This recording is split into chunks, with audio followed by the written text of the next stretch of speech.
Welcome to Meet the Author, where you can join in on insightful conversations with best-selling and award-winning indie published authors. Your hosts today are Rob and Joan, who themselves are indie published authors, book publicists, and paranormal investigators with Tampa Bay Spirits, based in Tampa Bay, Florida. Thanks for dropping by. And now, on with the show. Hi, I'm Rob. And I'm Joan. And we're so glad that you're with us today, whether you're joining us live or watching the show later or listening to it as a podcast. We're really glad you decided to tune in. I want to remind everybody to tune in to the Voice of Indie podcast on Blog Talk Radio. There's a little tutorial at the end of this show, show you how to get over there. Book World, The Great Escape, is on Wednesdays at 1 o'clock Central Time, and that's on YouTube at CJ Peterson. So you want to catch those if you really like to read and like to hear about authors. This Saturday is episode Rewind. It'll be Rosalind Reed, her episode. That's this Saturday, and that's 5:30 p.m. Eastern Time here in the U.S. Next week on Live, none other than the famous Paul Hollis is going to be our guest. He's an author and a publisher. That's on October 27th. And then next Thursday, we have our Haunted Campfire Tales podcast. That's put on by Tampa Bay Spirits, and we'll discuss post-tsunami hauntings. Which there are a lot of post-tsunamis hauntings. Should be a pretty interesting show. And I'm going to show you guys how to use an SLS camera. Yeah, tools of the trade, the SLS camera. Yep. New releases. We have Pringle Prawn by Mike Clifton. It's a very strange name, but I like it. It's kind of catchy. The name. Kind of piques your interest. That's a new release that just came out, and then we have The Shaman by Joseph Carabas. That's available for pre-order on the 30th of September. Claire's Island by Becca L. Jones. That's a new release. That's book 2 in the series, and that released back on September 6th. And of course, none other than our own Joe Congel and Second Chances just came out. That's a new release in the Magnolia BLUFF series that we'll talk to you about tonight. So let's see what the comments are. See what kind of comments we got here. Chris Chrisman says, "Good evening, Rob and Joan." Good evening, Chris. We're so glad to see you here. Chris also says, "Hi, Joe, CW, and Breakfield and Burkey." And Martin Deering says, "Happy Wednesday, everybody." Same to you. Joy Martin. Shelton York says, "Hi, Rob and Joan." And Paul Hollis says, "Hi, Rob, Joan, and Magnolia BLUFF's team." Hello, everybody. So glad you're here. The famous Paul Hollis. The famous Paul Hollis says that. That's how he wants to be known here. He does not. No? Oh, okay. I was mistaken. Okay. Well, why don't we introduce our guest tonight in part 3 on the Magnolia BLUFF Crime Chronicles 2023 release, reveal, I should say. And let's bring everybody up here. And I want to introduce Breakfield and Burkey down in the left corner down there. It's not Charles necessarily Breakfield. on that corner with everybody, just so you know. It doesn't always show up. Okay, they're in the corner. Well, okay. They may not. Charles, everyone's in the corner. Charles and Roxanne, in the corner. Welcome this evening. And Joe Congel is in another corner. And in the opposite corner is CW HAWES. Hey, I want to welcome all of you guys and thank you so much for spending the evening with us. Thank you. All right. Now, you have an order here. I do? Okay. Yeah, like an order of no. shepherd's pie. Okay, we're going to talk to Breakfield and Burkey first. Charles and Christmas says Roxanne. You need another few corners. LOL. Oh, we do. Yeah. Good thing it's not a round screen. We would really have trouble. Okay, Dave Murray has a question for you, Joe, before we talk to Breakfield and Burkey. Joe, was it difficult starting out with all new locations and characters and second chances? Yes and no. It was difficult for me to get used to a brand new character for me because Brandon Turner is is new for me as well as Magnolia Bluff. But I had read all the Magnolia Bluffs up to that point, all the books. So the background and Magnolia Bluff as a town and all the people in it were not difficult for me to understand. So it was really just me assimilating my character into that world. So okay, cool. All right, now let's go back to Charles and Rox, and we're going to talk to you for a minute. Can you tell us a little bit about your book, The Killer Enigma, that just came out in August? Yep, exactly right. Yeah, it's a fun book. We decided to bring JJ and Joe back to Magnolia Bluff because they just cannot stay away from the paparazzi and all the fame and horrible hauntings that they get when they're out in public, and so they decide they can go hide in Magnolia Bluff. And the reasoning is when Joe says, "Hon, I want to go back." They're friends there. Those are people that they don't know our other designation. Please, and he goes, "Okay, lightning probably won't strike twice on us on that. So we'll do this." They don't know Magnolia Bluff very well, do they? Not yet, but they will learn. Yeah, they will learn. Oh dear. So we have another comment. It's from George Dismukes. He says, "Okay, I'm here and fresh in from I'm so sorry. It's my thing is acting all crazy. It's in the corner. I know it is. I know where it is. Which corner? No, the other corner. The other corner. Okay. No, I just kept getting notices, and it was going over what he had said, the comment. Okay, I'm here, fresh in from the front, battle with Amazon, aka battle of the pendejos. As long as you don't speak Spanish, I can say pendejos all day long, but if you do, so sorry.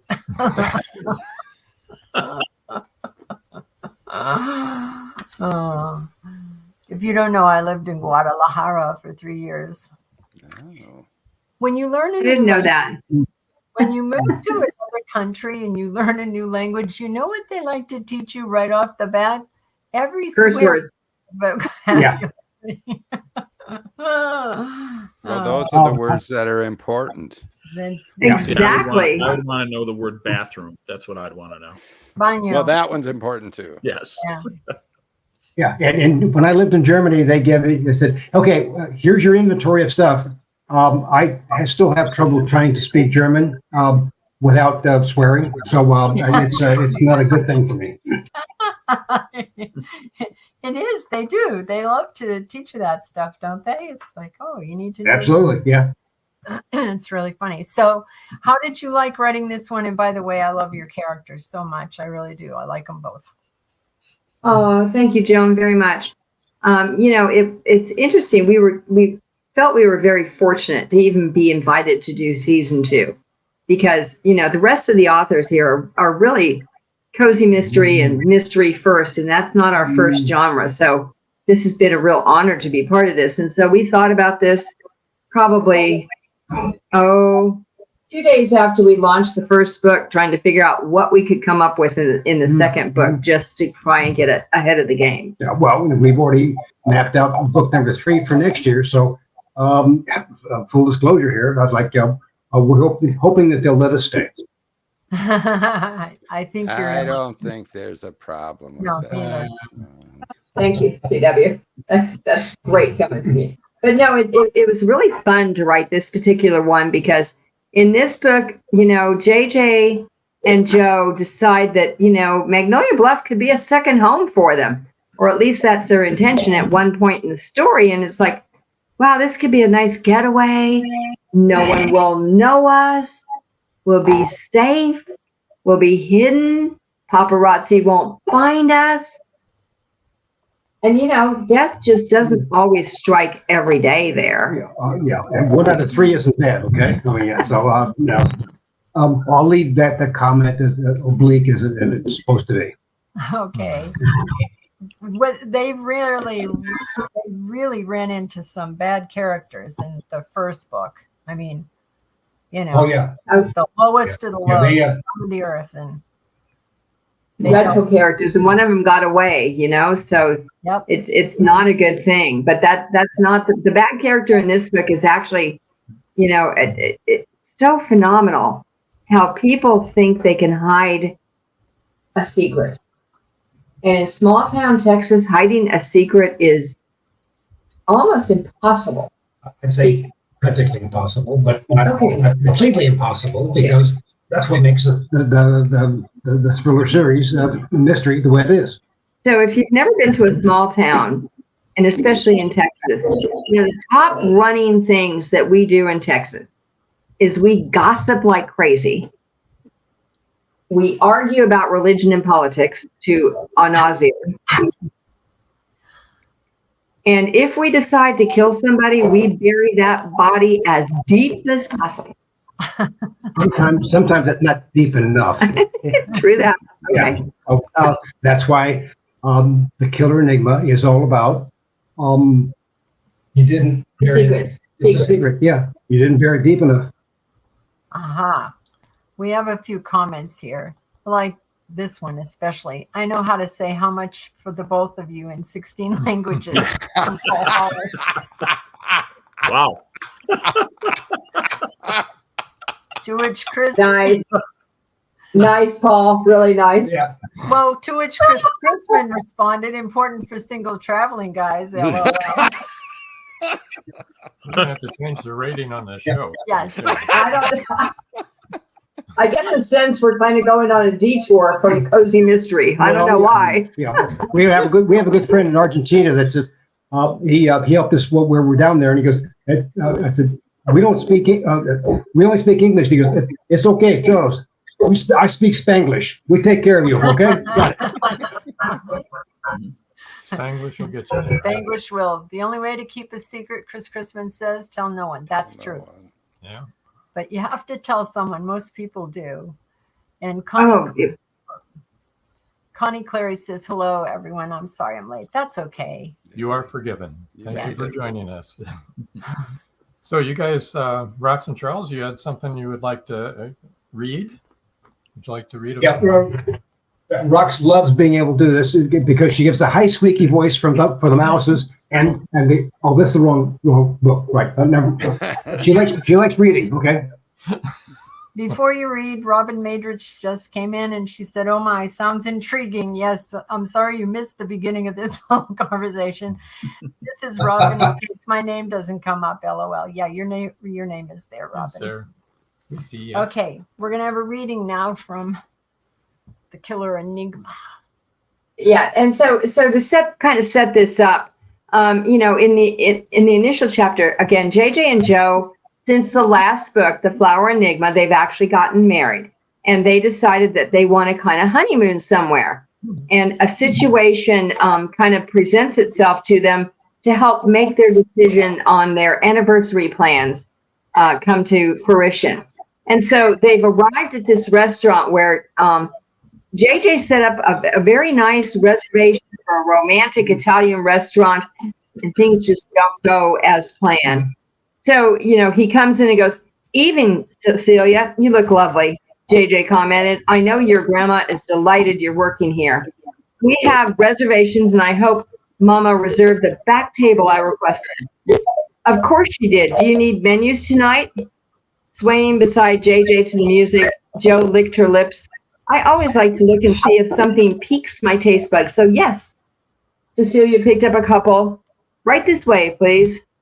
Cecilia, did you ever speak to your grandma about your desire to try modeling? Joe asked while they walked toward their table. I'm still waiting to make the introductions to Laura if you get her approval. Setting the menus on the table, the girl looked up, a twinkle in her eyes. Not yet. I still want to work with you at Destiny Fashions, though I doubt I'll get as popular and well-known as you. My 16th birthday is a little over a month away, and I plan to ask her that morning. JJ pushed in Joe's chair as she sat. Joe patted the girl's arm and smiled at her. Let me know when you plan to speak to Laura. If it works out, I'll watch over you too. You must keep up with your studies no matter what. Cecilia's face burst into a grin. Yes, ma'am, I will. Enjoy your dinner. Oh, and we have your Italian-style escargot in wine sauce this evening. Joe opened the menu and peered at JJ over the top. At least we know my appetizer order. I'm so glad we made time to enjoy a dinner out. I do love this place, honey. I agree. The atmosphere is perfect, the food's delicious, and service impeccable. Maybe you'll join me in a dance later before dessert. The waiter appeared, took their orders. He replaced the menus with a warm basket of soft breadsticks and butter. They each broke off a small sample, enjoying the melt-in-your-mouth texture. These are dangerous to me, Joe announced, pushing the basket toward him. He curved his lips as he noticed the love reflected in her eyes, and his heart swelled. You know, it's nearly our first anniversary. I hope you can arrange time off to celebrate before the holidays. I asked Laura the schedule for the first couple of months. I'm sure she'll let me know soon. The music shifted from jazz to traditional Italian, causing them to both look toward the bar. JJ noticed the enormous fig tree with its massive branches appearing to sustain the roof. Strings of red, white, and green lights flickered into the bar and danced on the glasses as they were transported by staff. He heard fragments of intimate conversations between seated couples. Their wine arrived. JJ toasted to their health and love. A sweet tone of their glasses touching punctuated his statement. Joe sipped the wine and expelled a groan of appreciation that put a smile on her well-known face. Honey, I received another letter from Lily. And what did our favorite Texas proprietress have to say? Is she well? Any news of the girls? Of course, she misses us and has a room available whenever we want to return. Renata is learning additional recipes and planning the breakfast menus. Lily says she's excelling at math and art. Joe chuckled. Apparently, Renata still flips between English and Spanish when excited. And Lily says her Spanish is improving, but she still helps Renata with English per Anne's request. She sent along thanks for language software application that you provided. Excellent. What else? A few more incidents happened in town, keeping the gossipers happy and the sheriff busy. Homilies in some of Renata's classes in high school. Hank and Anne finally finished their formal adoption. The girls have secured a loving home and part-time jobs they love. After school, Camilla helps with caring for their horses and has convinced Hank to offer riding lessons. That means next time we get to visit, we'll see both of them. Good. I know you miss them, sweetheart, but we need at least a week, preferably 2, to enjoy the trip. Maybe, but then we don't get any alone time that you wanted. Staying at the Flower is not exactly romance time that I thought you wanted. There she is, a loud voice announced. Flashbob strolled into their secluded corner. A man, microphone in hand, rushed past the waiters with a cameraman on his heels. JJ stood, blocking the intruders' direct access to Joe. Other diners looked on with interest, but remained seated. The obnoxious pair moved like boxers in a ring, bobbing and weaving to close in on their quarry. The man with the microphone launched into a barrage of questions with the camera filming. Joe W. of Destiny Fashions, how does it feel to be adored by millions? Who's with you? Someone said you got married, but this can't be the guy. He's not a well-known celebrity. Are you cheating on your husband already? Hero, get a shot of this loser. We might find out who he is and do an expose. Without enough room to do anything but keep them from getting too close, JJ slammed the palm of his hand on the table. It sounded like a gunshot. Ta-da. Ta-da. Very good. Very good. Why I can't So what do believe you think? Do you want to read it? Are you ready, Joan, to read this one? Yes, I am. I can't believe they said that about him. I just finished that book today. It was wonderful. Joe? Sure it was. Yeah. Let's see. Oh, Chris Christman said hi to Connie and Dave and Robert White. Gosh, this thing is not working. Robert White says hi from Australia. How are you doing, Robert? And Paul Rushworth Brown is also joining us. He's in Sydney. And Chris Chrisman said about the reading, very nice. And, thank you, Chris. And Paul Rushworth Brown said, all the way from sunny Sydney. Sunny, it's nighttime. It's morning there. Oh, yeah. And Joy Shelton York said, great reading. So, yeah, it's very interesting, and I think it's really good.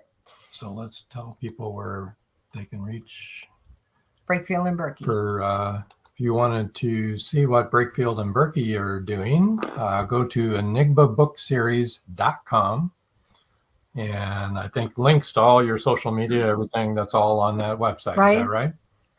It is. And, I just wanted to remind people, we're running a contest, a monthly drawing for a $25 gift card for folks that read any of our stories with a focus on the killer enigma and tells us and posts the link in the Rafflecopter.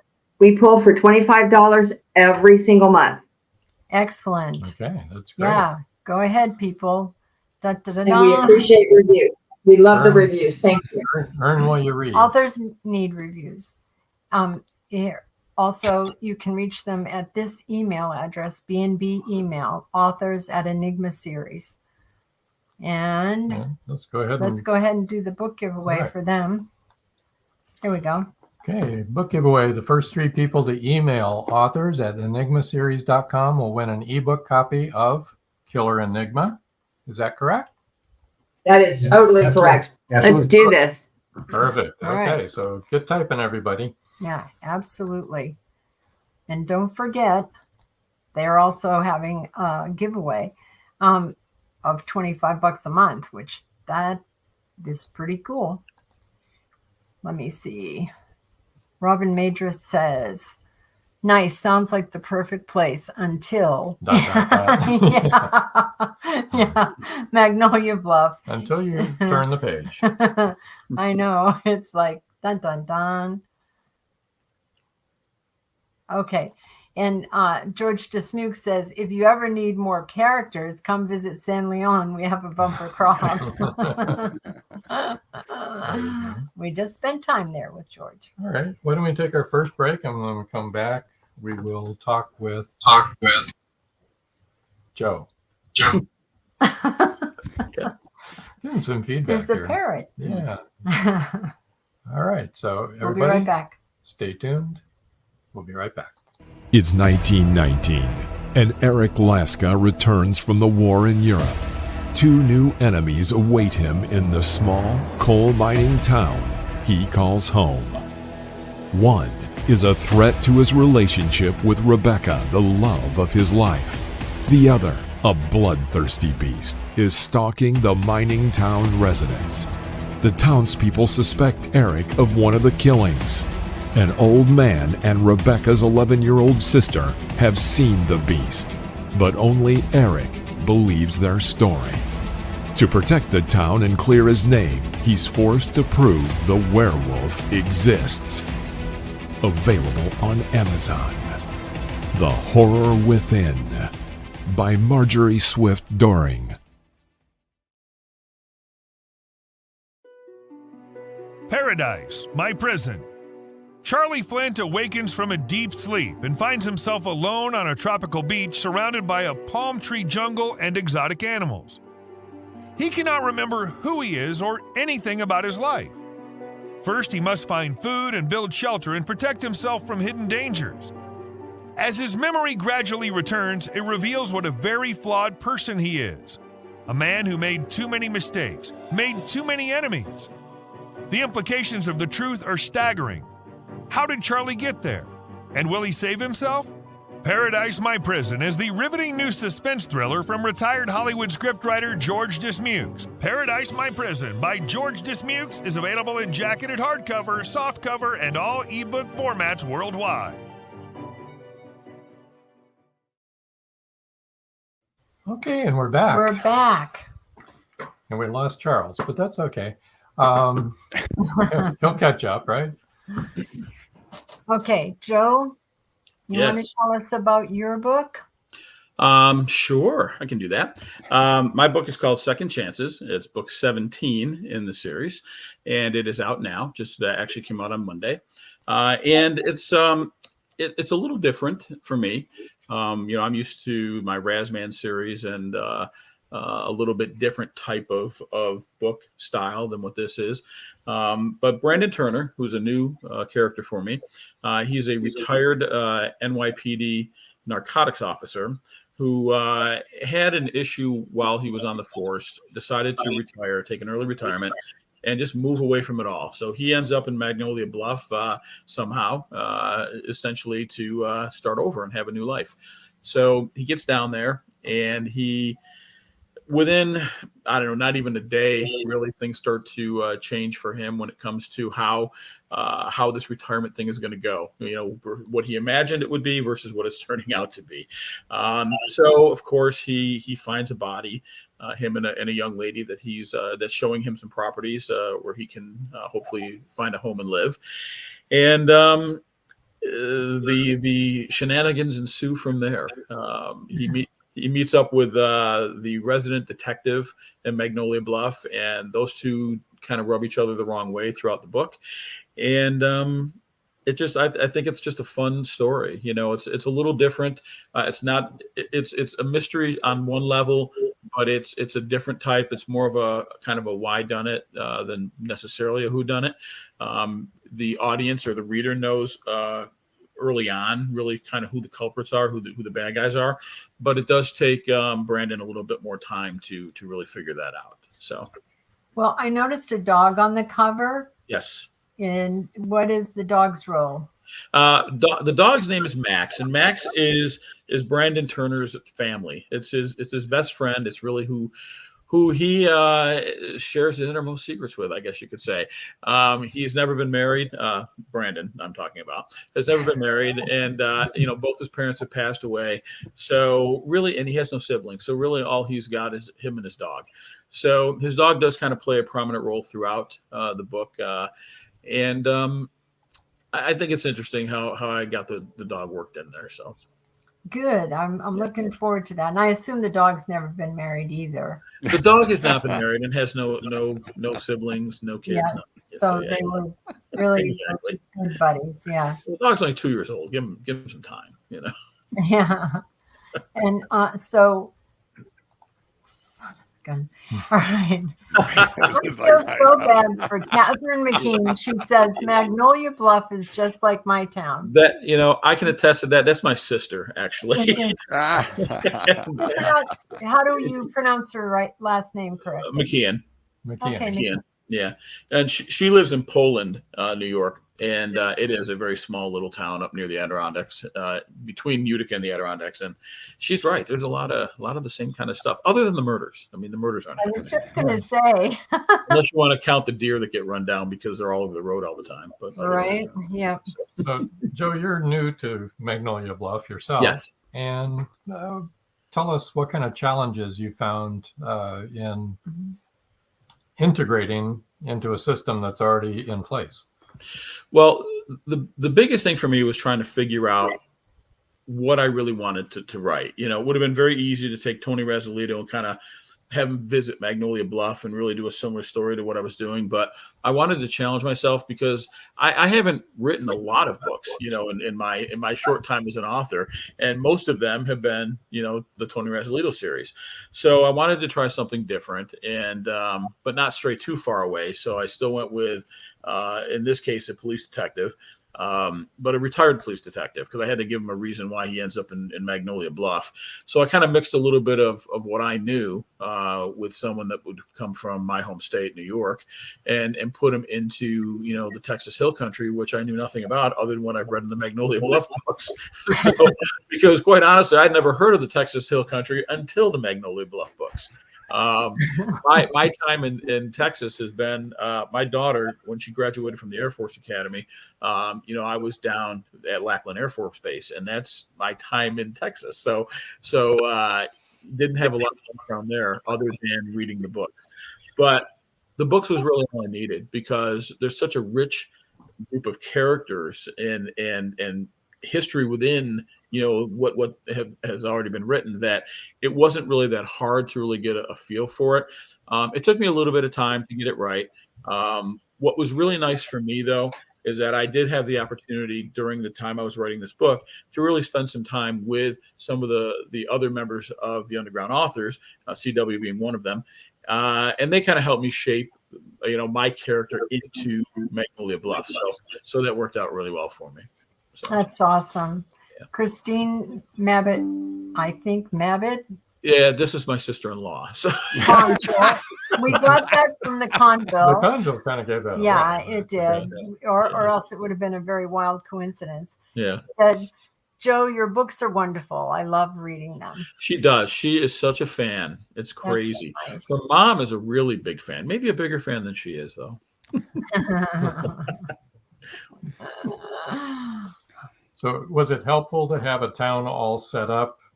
Oh, that was extremely helpful. I can't even imagine what it was probably like for these guys during the first round, because they were inventing it as they went along. CW really kind of laid the groundwork in book one, which gave everybody a foundation. But, every book was something new. I had an awful lot, really, 16 other books, really, to really kind of rely on. The first 9 specifically to rely on, because when I started my book, that's really where they were at. But it gave me a really good foundation of where I needed to be as far as putting my character, Brandon, and the real estate agent, which is also a new character for me, into that world. So yeah, it was an interesting time for me to say the least, trying to get that done. Chris Christmas says it's great when your family reads and likes what you write. Oh yeah, and Chris is amazing with that. She's fantastic about that. Yeah. And Marjorie Deering says, Joe, it's nice to know your family members like you. Well, somebody's got to buy my books, so why not them, right? Oh, and now CW, your sister-in-law, is saying hello. CW, you will, your sister-in-law from Toronto, Canada. This is truly an international show to me. It is. Canada, Australia, Canada, Texas. Yeah, that's a country by itself. Yeah. Sorry, guys. Well, half the people on this panel are from Texas. Those of you who don't know. Joe. Yes. Are you ready to read? Understand, little birdie told me you would like to read a passage. Yeah, I can read a passage here. Just to kind of set this up a little bit. I'm gonna put my little reading glasses on, or this isn't gonna go well. To just set this up, this is a passage after the body is found by Brandon Turner, and the real estate agent Joyce Blackstone discover the body, and you need to read the book to find out how that happens. But Turner went back to the scene of the crime after the fact, and that's where this kind of picks up. His interaction is really with Detective Sovereign throughout this one. So Turner was walking along the side of the road, trying to find a fresh footprint in the dirt or any other trace of someone recently being on the road. What are you doing back here? Turner whirled around and stood face to face with Detective Sovereign. Damn, he thought, this could get a little sticky. When we were leaving earlier, I thought I saw something on the road that looked suspicious. Thought I'd check it out. Sovereign tilted his head and squinted at him. Now, why would you do that, Mr. Turner? I'm a concerned citizen. Mumbled Sovereign. He was eyeing Turner while working that same cigar back and forth in his mouth. Well, Mr. Concerned Citizen, what do you think you saw? A man. I thought I saw a man crossing the road right about here, he said, waving his hand along the side of the road where they were standing. I happened to glance in my rearview mirror and caught a glimpse of someone, but when I looked again, he was gone. Well, I don't know how things are where you come from, but round here, there's no law that says a man can't cross the road. Ever hear of jaywalking, Detective? Turner said in a sarcastic tone. Ever hear of 3 hots and a cot, Turner? Sovereign shot back. Because that's where you're headed if you don't start being straight with me. Turner blew out of breath. He probably shouldn't have come back to the scene. He knew there was a chance that the investigation would still be going on at the dock, yet something inside of him pushed him to return and look around. Now he'd put himself in a position that forced him to tell Sovereign the truth or face an obstruction charge. Let's just say I dabbled in law enforcement in my past life. Sovereign squinted at him again. You a cop? Retired, he said. Detective. 23 years with the New York City Police Department, Narcotics Division, Lower East Side. Sovereign stared at Turner. That explains your attention to detail when we spoke earlier, he said. I guess you can take the man out of the job, but you can't take the job out of the man. He nodded. This changes things, Turner. Changes things how, he said, furrowing his brow. I can already see you have good instincts, replied Silverin. You found the body and you're a cop. Your perspective could be helpful. Former cop, he said sternly while folding his arms across his chest. And I already told you everything I know about the body. He paused, then added, well, except this. I think the victim is Jeff Peterson, a road construction worker. I saw him at the bed and breakfast I'm staying at. That's right, confirmed the detective. The dead guy is Jeff Peterson. And I'm assuming that since you referred to him as the victim, you also think he was murdered. Look, Silverin, I don't know if he was murdered or took his own life. What I do know is that it's your job to figure that out, not mine. Yet here you are, following up on a lead. Turner glared at Silverin. Like you said, detective, you can't take the job out of the man. And I was on that job for 23 years. The first 15 as a homicide detective, and then 8 years busting crackheads and dealers in one of the rougher areas in the city. He shook his head. That's enough for me. Yet here you are, repeated Silverin. I wasn't following up on a lead, Turner said, his voice stern. The man looked out of place. He was hunkered down in a squatting position as he made his way across the road. It didn't smell right. I figured if I came back and found something that might help, I would turn it over to you and the fine men and women of the Magnolia Bluff Police Department. Take it from there. He stared at Silverin. That's all. I'm retired and I plan on staying that way. Silverin chomped on his cigar and appeared to be pondering what he'd just heard. Turner hoped the detective would take him at his word and leave him alone. He didn't want to get mixed up in a murder case 2 days after arriving in town, or ever. He turned away from Silverin, who still had his thinking cap on, and noticed that the road where they were standing was high enough that he could look over and see part of the lake. He wondered when he'd get the chance to pull a bass or a nice catfish out of that lake. Silverin interrupted his thoughts. Okay, have it your way, Turner, he said. But since you're here, tell me again what you saw. Turner blew out an audible breath. I'll tell you what I don't see, he said. Orange pylons. I don't see any orange pylons lining the road, any men at work signs, and I don't see any trucks. When I was at the B&B this morning, Lily told me that Peterson and his crew only ate breakfast there when they were working a job. She said they were repairing a stretch of road out near the reservoir. So where is all the stuff that would normally slow you down when driving by the roadwork? It didn't occur to me when Joyce and I drove out earlier and that there was no road work happening. But now that I know the body belongs to Peterson, it makes me think that he and whoever he was with at the B&B this morning were out this way for something other than repairing the road. Silverin slowly nodded his head.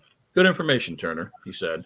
I'd like you and Ms. Blackstone to come by the station tomorrow and give me an official statement about everything. Can you come out of retirement long enough to do that? Turner didn't like Silverin. He understood him, but he didn't like him. He reminded him too much of some of the guys he'd worked with in New York, trying to be the hard-ass cop who isn't as smart as he thinks he is. What time, detective? Any time after 11, he said. By the time I leave here tonight, I'm going to need my beauty sleep in the morning. He grinned at Turner. Oh, and you might want to take a shower before showing up tomorrow. You smell all fishy like you took a dive in the reservoir.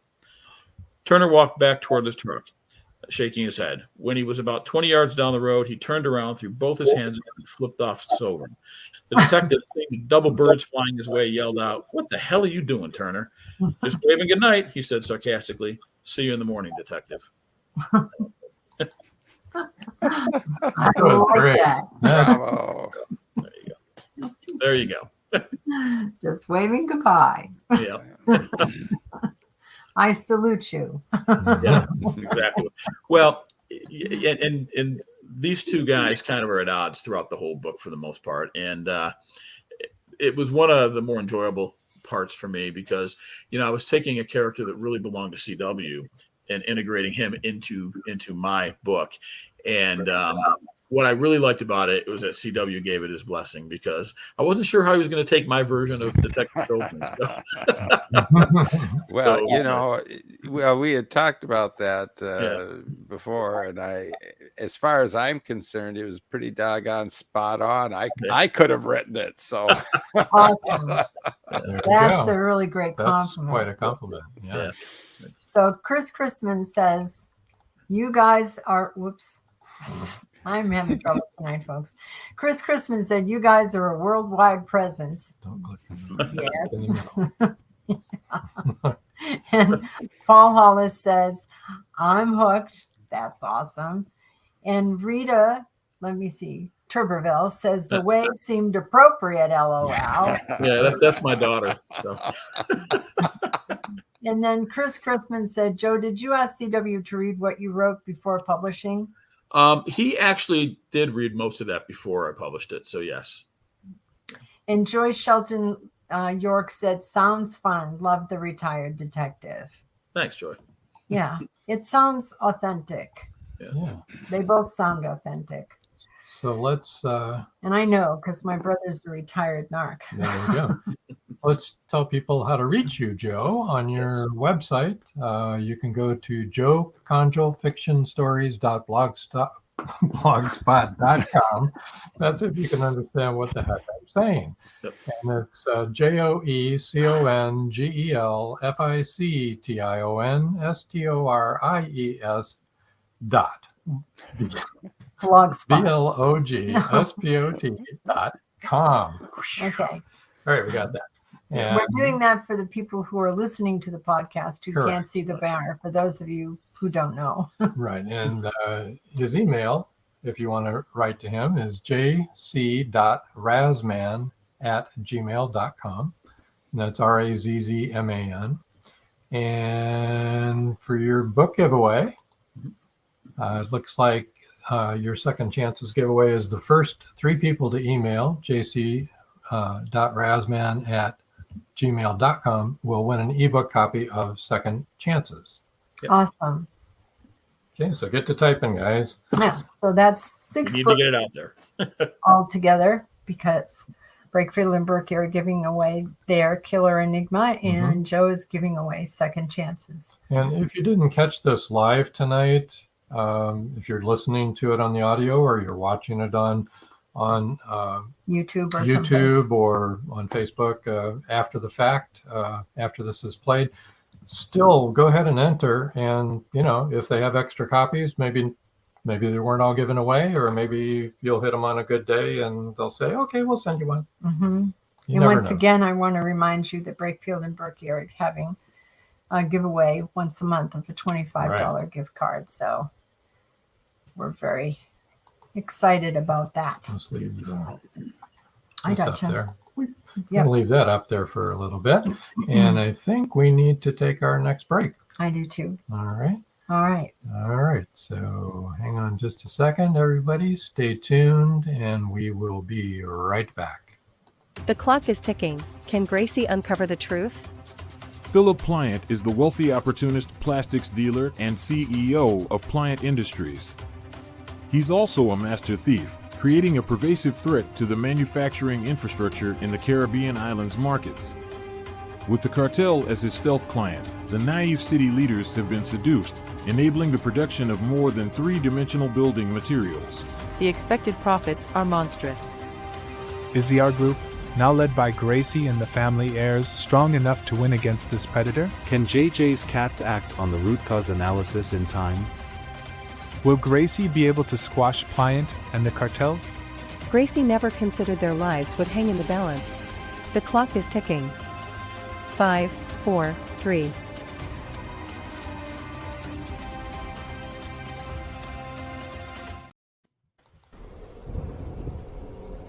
Many secrets are hidden within the darkness of the jungle.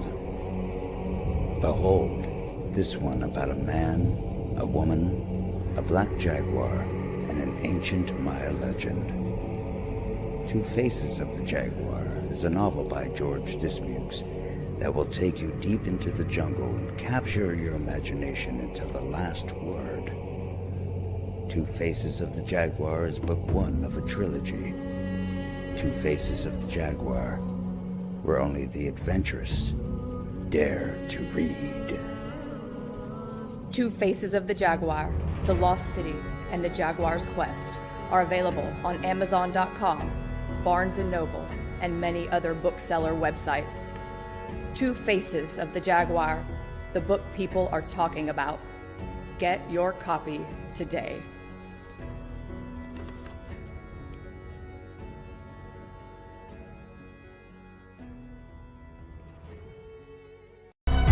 Madison Jackson loved being a cop. A young girl is raped and murdered near Burnett Reservoir. Madison vows to get justice for the child. Madison travels to the heart of Mexican cartel country. She is kidnapped, tortured. Will Madison ever make it home?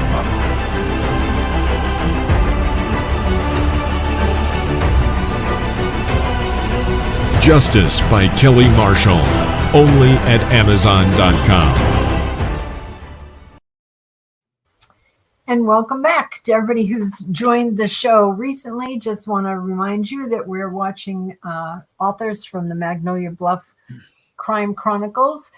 And we have already talked with Brakefield and Burkey, who wrote Killer Enigma. That came out in August, I think. And we just finished talking with Joe Congel, who wrote Second Chances. Brakefield and Burkey, this is their second book in the series, and Joe's first. And his just came out Monday. Yep. So brand new, hot off the presses. Yes, it is. The ink is not dry. Yes, it is. Well, hopefully it is dry. And they're both giving away copies, ebook copies of their books. And so we will run all those addresses again at the end of the show. Right. But now we want to hear from CW. Hi, CW. Hey, greetings. You got one not off the presses yet. Not off the presses yet, no. Tell us a little bit about 10 Million Ways to Die. 10 Million Ways to Die. It comes out next month. And basically it is a brand new murder mystery, but it continues the character arcs of Harry Thurgood and Ember Cole, who's the pastor of the Methodist Church in town. And so we have all kinds of exciting, rollicking, really dastardly fun things happening to Harry and Ember. And our good buddy Reese Sovereign, he just has Harry in his sights for everything bad that happens in Magnolia Bluff. And so there we have it. And I would say that this book is, I think it's about the longest thing I've written. It's over 72,000 words. And somebody was saying that it's like I have about 12 balls in the air and I'm all trying to juggle them, and that's what it felt like writing it. There were so many different subplots going on. I really had to have all those notepads out there to make sure I didn't miss anything. So that sounds good. For people who don't know, tell them what establishment Harry owns. Harry Thurgood owns the really good wood-fired coffee shop, known by the locals as the Really Good. And so I have lots of fun with puns on that, the Really Good. So, but that's what he owns. And he blows into town, well, now 4 years ago, and buys up an old building that was abandoned, blows a whole bunch of cash to get it presentable and to get his coffee shop going. And for 4 years, with very few patrons, that coffee shop is still in business. And the locals want to know why. Because he uses very expensive coffee beans. It is. It is. And Harry has very little money over there in Gunter Feit's bank. So and Gunter's wife, Mary Lou, who is one nasty piece of work. Yeah, she's a dumb busybody. Yeah, well, she's more than the busybody. Well, well, a lot of people, I suppose, see her as a busybody, but she's really mean and nasty. So she is. I don't want to say what she is on the air. Yeah, no, you don't want to. So it's in this book, we find out that she literally has hired private detectives to try to find out Harry's Harry's backstory. story. Wow. Well, she's cared about that for yeah, she's sort of books, so. she's obsessed there. Yeah. So, so tell them about the sign we saw. Yeah, we dropped something off at the bank. I think it was for Harry, and we were doing something, and we drove past this the end of this restaurant, and there was a huge sign, wood fired, and we half expected it to say really good on the other side. It didn't say that. It just said wood fired. Just said wood fired. Oh, yeah. So then it said seafood and steaks. Yeah, seafood and steaks. Well, you know, I don't know. I don't think it's even a mile from the house here. There's a coffee shop, and I drove past it one day, and I was trying to hammer out the first book and what Harry's business would be called. And you know, this is full disclosure here. I hate coffee. Oh my goodness. I do. I can't stand it. You write about it like you really I know. love it, like it's an art form, you know. I know. But I actually hate coffee. Well, I love coffee. Well, I'm glad you do. We may have to edit this part out of the podcast. No. So I'm racking my brain. What can we call this place? You know, because obviously we don't want to riff off of Starbucks or something like that. No. So I whizzed by this place, and it says Summer Moon Wood-Fired Coffee. Really? Yes. And I found out that actually it's a Texas company, and it's a big thing here in Texas. So I said, oh, that is really good. Now, I had no idea what wood-fired coffee was, but I said, who cares? It sounds good. So I decided, well, we'll drop Summer Moon, obviously. And so I took wood-fired coffee. Well, let's see, what can we put with that? Well, obviously, it's really good. Really good. There you go. There you go. That's awesome. What's really funny is that our daughter, Jessie, some of her really good friends that she's known since she was a kid, import beans and roast them and everything, and have quite a huge business here in Tampa of really expensive coffee beans and ground coffee. And it's a very expensive endeavor. It can be. Yeah, it can be. In the reading that I have here, Harry is bemoaning the fact that his wholesaler doesn't have beans from St. Helena. And the coffee beans on St. Helena Island, you know, where Napoleon was exiled. Yep. They're like the rarest in the world. And Harry's saying, you know, who wouldn't have these? So that gives you some idea of where Harry's at, you know. Well, that's kind of like what Jesse's friends are. Like, there you go. See, it's a real life thing. It is a real life thing where coffee is their whole life and they know everything about it. And we're just like, okay. So tell us a little bit about your cover for those that are listening and can't see it.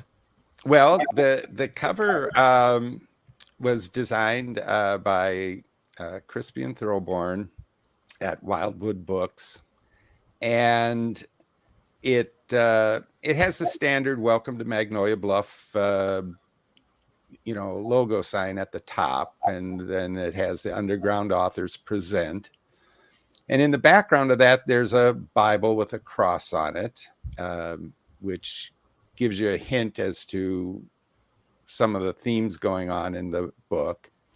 And then we have the title, 10 Million Ways to Die. And instead of an I for die, there's a syringe.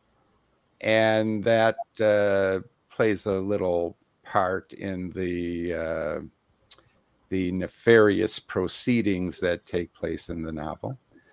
And then we have below that this beautiful, beautiful curled up snake in red. And then and below that my name, in case you want to know that.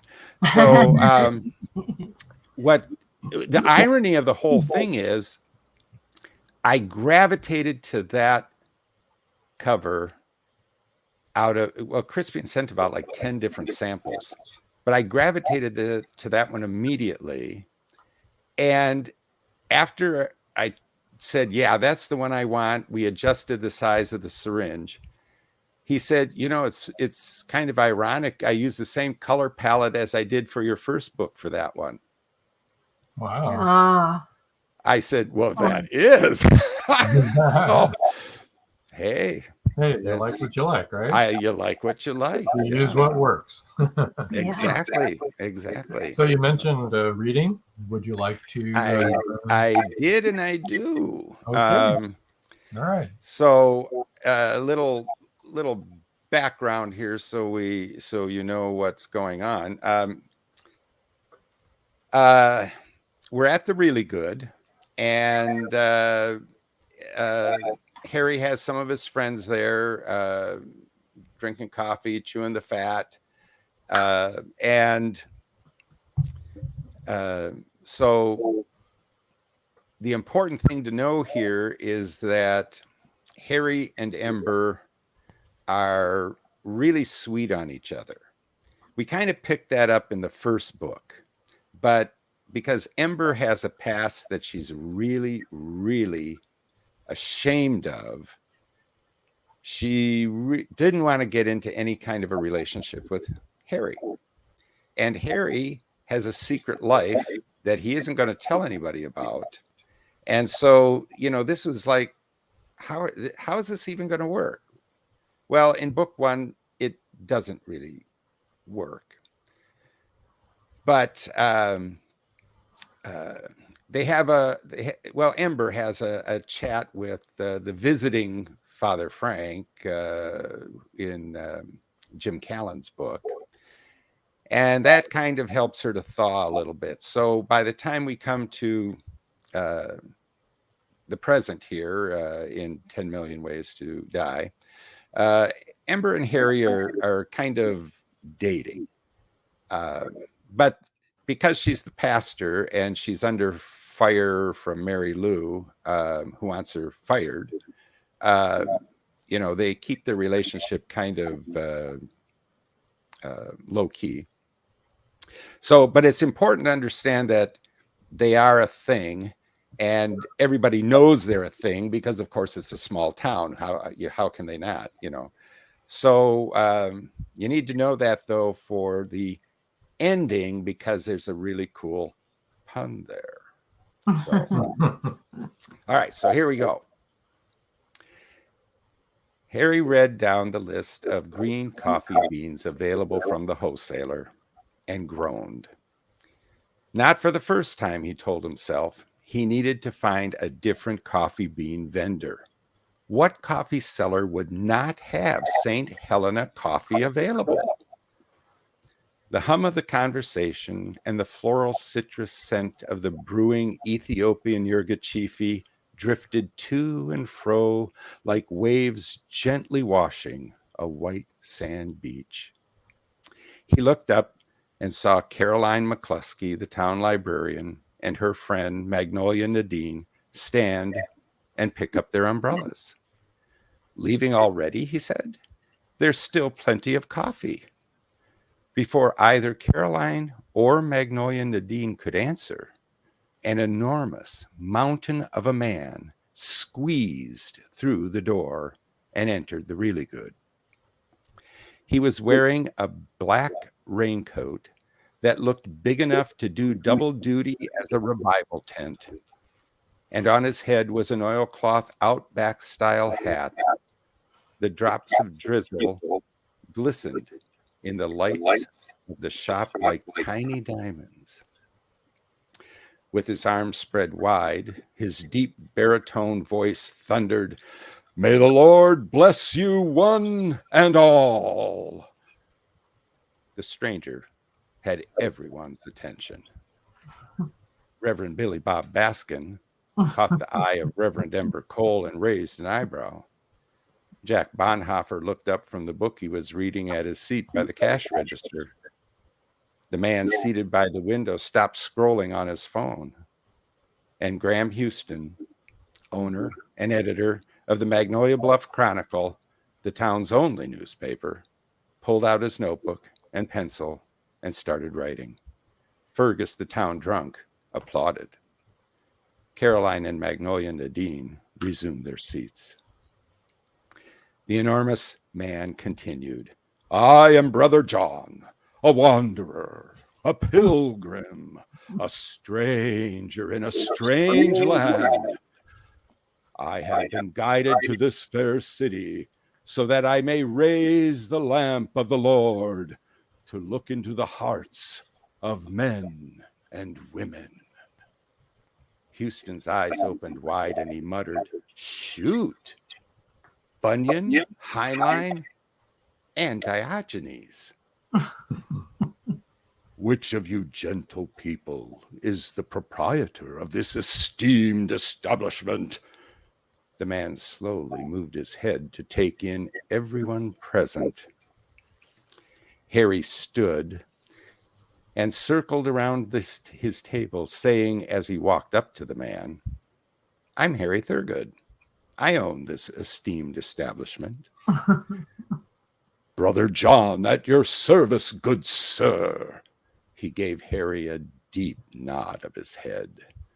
Perhaps you will be so kind as to grant this servant of our gracious Lord and magnificent master a boon.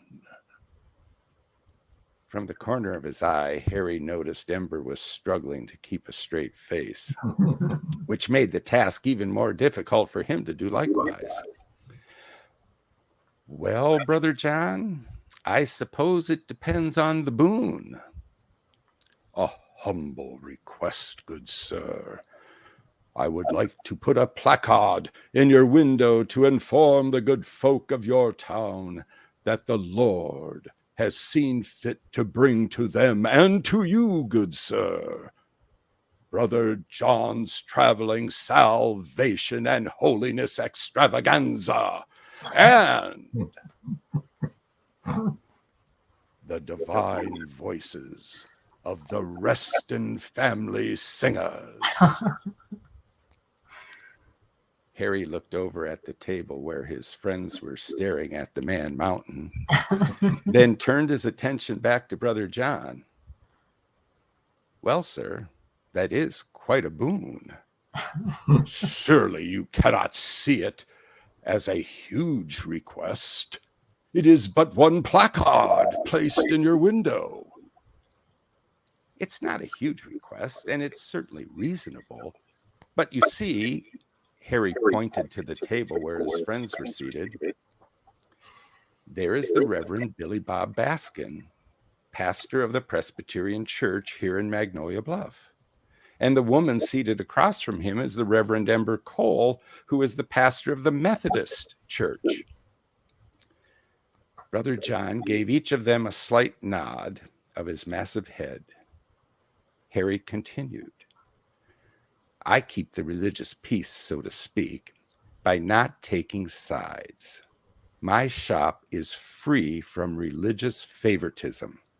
However, let me make up for declining your boon by offering you a cup of coffee on the house. Very well, good sir. I will take you up on your offer. A hot cup of Java will push away the chill. Yes, it will. May I have that to go? Certainly. And before Harry could get behind the counter, Estrelita appeared before the newcomer with a tall cardboard cup and a paper bag. She handed both to Brother John. Thank you, young lady. He took the items and peered into the bag. A smile spread across his face. May the Lord bless you, young lady. May he make his face shine upon you, and may he give you peace. Estrelita blushed, and Brother John, giving everyone a nod, said, "May the Lord bless you one and all," and squeezed back through the door into the wind and the drizzle. Harry whispered to Estrelita, "What did you put in the bag?" "A cheese Danish." "Well, that sure earned you a few brownie points." She blushed again and walked back behind the counter. Houston turned from watching the Man Mountain leave and said, "I like that, Thurgood. Free from religious favoritism. Of course, we all know that there's a little Methodist to your madness." Everyone broke out laughing, and Ember turned 50 shades of crimson. Very good. I like Yay, that. very good. Very good. Very good. Really good. Really good. It's really good. Yes. That was so good. Now, do you do audiobooks and do you read your own? You should. Well, you know, it's one of those things that's on the docket. Thanks, Paul. Let me read what Paul said. Powerful and fun read. Thanks, CW. Yep. Thanks, Paul. And Marjorie Deering says, Oh, thanks, wonderfully written, Marjorie. wonderfully performed, CW. Go ahead. Thanks, Marjorie. You were saying? Yes, I actually took a course on DIY audiobooks. Audio? Yep. And so I finally got the equipment for that. Well, it's a couple of years ago now. Well, but it's, you know, quite honestly, it's trying to find the time to sit down and just do it. Oh, yeah. Because, you know, when you're an indie author, this is the struggle. Number one, you're the author. Yeah. You're the one writing the books. Mm-hmm. All right. Number two, you're the publisher. You're the one publishing the books, marketing the books, you're editing the books, you're formatting the books, you're doing all of that unless you're rich and can have somebody else do it for you. Mm-hmm. I'm not rich. To say you're busy? Yes. Okay. So it's actually on the docket. It is something I would like to do to get my own books into audiobook. So I'm trying to work on it. Cool. Because you'll do a great job. Thank you. CW HAWES website. All of his social media links and everything are all on there, and you can reach him on there. That's www.cwhawes.com. That's CWHAWES for those that can't see. That didn't come out right, did it? All right. Well, anyway, for those that are just listening on the audio, let me put it that way. All right. And then CW's email is cwhawes@gmail.com. And his book giveaway, get ready to type, everybody. The first 3 people to email cwhawes@gmail.com will win an ebook copy of 10 Million Ways to Die. Yes. Woohoo! And that, of course, will be coming out in October. Yes. Right. So get your name in now, and you'll get the book in a few weeks. Right. So for all of us that are indie publishers, we understand exactly what you're talking about. Mm-hmm. And then I'd like to let you know that the audiobooks, when you try and get them formatted, you're going to find out that it's even more picayune than doing the book. Yeah, that's what I understand. And you know, that's why I was looking for a course that was basically audiobooks for dummies. Seriously. Yeah. And I found it offered by Derek Depker. Okay. It's an excellent course. It does cost money, obviously. Yeah. Because Derek likes to eat. And like all of us. And but it's an excellent course. And he literally he could call it audiobooks for dummies, but maybe that's taken. But that's exactly what it is. And he gives you everything step by step by step. And he says, do not deviate from this plan or you will mess it up. And they will send it back to you and say, we will not produce it until you have then it's another exactly 3 or 4 months before you'll even get it on. Because you go back at the beginning of the queue again. Yep, you do. Exactly. So is this book 18 in the series? What's yours, Joe? 17? Yeah, then mine's 18. Yeah, Joe's 17. Okay, so we have 16, 17, and 18 tonight. This is great. Chris Chrisman says, churches, our small town of 4,000 has 28 churches. 28 churches. Oh, my. Whoa. Do you live in Oklahoma? Missouri. He lives in Missouri. I know he lives in Missouri. Yeah, I don't know that we have that many, but we have a few. Yeah, we had a debate actually about churches and bars. We wanted to make sure that it was like a real small town. Yeah, so that they were at least an even number, or the bars outnumber the churches. Got to be fair, you know. Yes, we had to be fair. Have balance. When Rob went to the academy to become an air traffic controller, we lived in Oklahoma City while he was studying there. Oh. And there were literally churches on every corner. Every corner. Every corner in OKC. Yeah. That's a church capital right there. It is. It is. And they are serious about it. Oh, yeah. Yes. Anyway, indeed. that was really good. That was really, we appreciated all of the reading. All of you are wonderful. All of the books sound amazing. And even though they're all in the same town and it all involves the same people, many of the same people, you know what I mean? I just love the way everybody comes at it differently, because that's the way real life is. That's the way we all look at things differently, you know? And I love that. It makes a much fuller experience of what you're reading, because you get all these different viewpoints. I love it so much. Well, that's what I've always liked about Magnolia Bluff as a series, because every book is different, like you just said.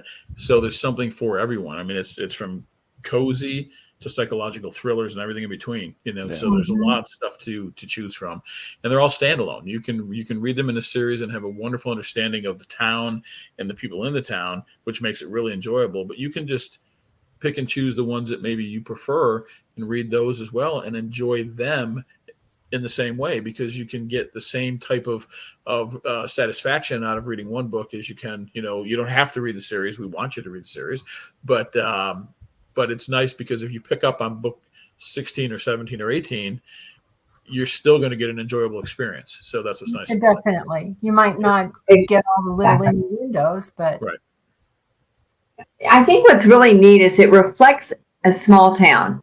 Yes. So anybody who interacts with anyone in their town, they have their own perspective.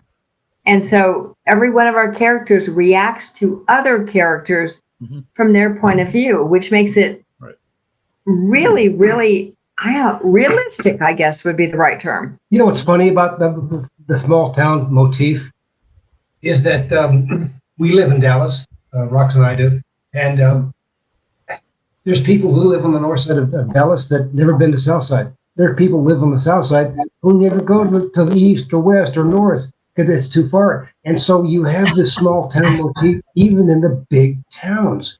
And so it's almost universal. It's like, okay, I'm in a small town. I'll admit it. I'm from a small town in South Dallas that nobody goes to. But I know everybody's business. I know what cars they drive. I know who drives too fast down the street. You know, that kind of stuff. So it's amazing that small town motif is still so pervasive. Yeah. The only difference with Magnolia Bluff, it's a small, deadly town.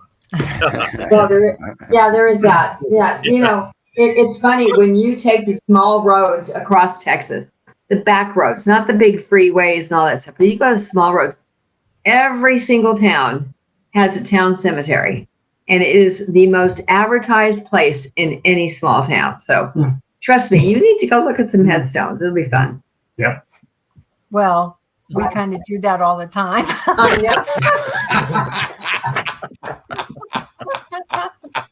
As a Have to matter be so of worried fact, about it. Okay, fine. Yeah. as a matter of fact, when we were staying in Texas, we were in Weatherford. Mm-hmm. Yep. And Weatherford's a small town, and it has, I think, at least 5 cemeteries. And some of them go way back. And yes, we did visit.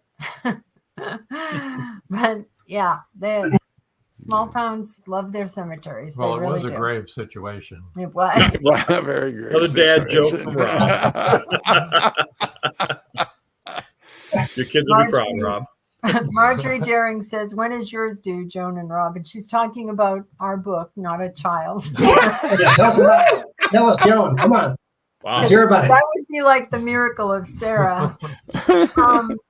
So it was supposed to be January, but now it's been pushed back to April. Oh. Due to the 2 months that we spent traveling all over the country, we didn't think it would put us back as far as it did. We thought we'd have a lot more time to write on that trip than we did. Well, we spent more time fixing things. Yeah, so. It was a very interesting trip. Everything that could have happened did happen, I think, to the trailer. Including a murder. Yeah. Including a murder. Yeah. Can't wait to hear your book. Yeah, I want to see your book. I want to hear about it too. Yes, absolutely. The murder that we actually saw on our trip, or the book? Oh, no, your book. Yeah. Oh, okay. We expect the murder will be in the book, so there it is. I don't think we'll put the murder that we actually had happen near us in the book. But it does sound like that trip could be a book or a short story or something. Yeah. So that trip should have been a book. Yeah. It should have been a book. But it wasn't. It, unfortunately, it was real. But it was also like every other trip we've ever taken. That's the way all of our trips go. They're always crazy. Crazy things happen. Like I said to my daughter when I was talking to her on the phone, I said, I wish I could say that it's the first time that we've seen a murder on vacation, but I can't. To be clear, we're not the murderers. No. Just want to straighten that out. Yeah. Rob, they all say, okay, got it.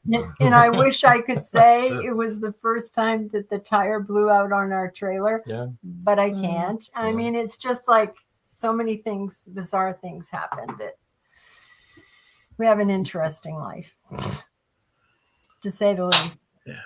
Well, it's been a great night, you guys. This has been great. Thank you. Thank you. Once again, Magnolia Bluff does not disappoint. So can we put up again we can do the whatever emails we want to do for each book giveaway to give to tell people. All right. So first is BREAKFIELD and BURKEY. First is BREAKFIELD and BURKEY. Yep. Okay. There we go. You want to win a free copy of Killer Enigma? Go to www.enigmabookseries.com. And the first 3 people to email? And the email authors@enigmaseries.com. And of course, they've got their monthly drawing as well. $25 a month. $25. That's a lot of money. And again, Joe Congel's website is Joe Congel Fiction Stories, blogspot.com. It's .blogspot.com. And his email is jc.razzman@gmail.com. And the name of his book is Second Chances. Second Chances giveaway. The first 3 people to email jc.razzman@gmail.com will win an ebook copy of Second Chances. And last, definitely not least, is C.W. Hawes' website, cwhawes.com. His email is cwhawes@gmail.com. And 10 Million Ways to Die giveaway. The first 3 people to, I'm sorry, that's a funny title. I like it. The first 3 people to email cwhawes@gmail.com will win an ebook copy of 10 Million Ways to Die. And we're all hoping that there are 10 million ways to die in that book. Well, I didn't have space to spell them all out. Oh wow! Words, but I gave some key ones. So good. Good. And I don't know if this was on purpose, whether the young man who did the cover did it on purpose or not, but there was a great counterpoint with the cross on the Bible and then the syringe underneath. I liked the way that was. Yeah. I don't know. I didn't ask for details, but I know that Crispian is pretty much a perfectionist and very thoughtful about how he structures and creates his covers. So I suspect that he was doing that on purpose. I think so too. It was really well done. Really well done. Yeah. So, yeah, he does a great job. Yeah, he's an excellent cover designer. Paul Hollis says so much fun tonight. Thanks to all. Rob, Joan, Charles, Roxy, Joe, and CW. Yeah, thanks. Thanks, Paul. And we were on a podcast with Paul this afternoon. Yeah. He's the co-host of the Haley show. Yeah. So that was interesting. It was. It was kind of fun to be on the other end. Yeah, it was. Got to talk all about us. Yeah, there you go. So CW, thank you. Joe, thank you. Thank you. Charles and Roxy, thank you. And Thank you. Going to move you over to the side here. Whoop, there we go. Got you over there. All right. And want to remind everybody to tune in next week for Paul Hollis, author and publisher. That's October 27th, right here, same time, 7 o'clock Eastern time. Next Thursday is Haunted Campfire Tales podcast, Tampa Bay Spirits, 1.com. And that'll be haunted tsunamis. Post-tsunami hauntings, yes. And let's see, what else we got? Anything else here? I don't think so. That's it. I think we are done. I do too. And thanks, everyone. thanks, everyone. Thank you. Tonight. Thank you. It was a great show. Until next time. Yes, it was. Good night. Good night.